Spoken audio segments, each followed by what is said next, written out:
ഇസ്ലാമിന്റെ കൊടിയ ശത്രുവായിരുന്നു സുമാമത്ത് bin Uthal. ഒരു ദിവസം മഹാനായ ഉമർ ബിൻ ഖത്താബ് റളിയല്ലാഹു അൻഹു സുമാമയെ പ്രവാചക സന്നിധിയിലേക്ക് പിടിച്ചു കൊണ്ടുവരുന്നുണ്ട്. ഉമർ റളിയല്ലാഹു അൻഹു പ്രവാചകരോട് ചോദിക്കുന്നുണ്ട്, നബിയെ, ഞാൻ ഇദ്ദേഹത്തെ കൊന്നു കളയട്ടെയോ? വേണ്ട എന്നായിരുന്നു പ്രവാചക മറുപടി. മദീന പള്ളിയിലെ ഒരു തൂണിൽ അദ്ദേഹത്തെ കെട്ടിയിട്ടതിന് ശേഷം പ്രവാചകൻ സ്വഹാബത്തിനോട് അദ്ദേഹത്തിന് പാലും കാരക്കയും നൽകാൻ ആവശ്യപ്പെടുന്നുണ്ട്. തുടർന്ന് പ്രവാചകൻ ചോദിക്കുന്നുണ്ട്, സുമാമ, നിങ്ങൾ ഇസ്ലാം സ്വീകരിക്കുന്നു?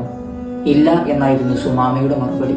പുഞ്ചിരിച്ചുകൊണ്ട് പ്രവാചകൻ പറയുന്നുണ്ട്, സുമാമ, നിങ്ങൾക്ക് നാളെ രാവിലെ വരെ ഞാൻ അവസരം തരാം. ആലോചിച്ചിട്ട് ഉചിതമായൊരു തീരുമാനമെടുക്കണം. പിറ്റേ ദിവസം സുബഹി നമസ്കാരം കഴിഞ്ഞ് സ്വഹാബത്തിനോട് പ്രവാചകൻ സുമാമക്ക് വീണ്ടും പാലും കാരക്കയും നൽകാൻ ആവശ്യപ്പെട്ടു.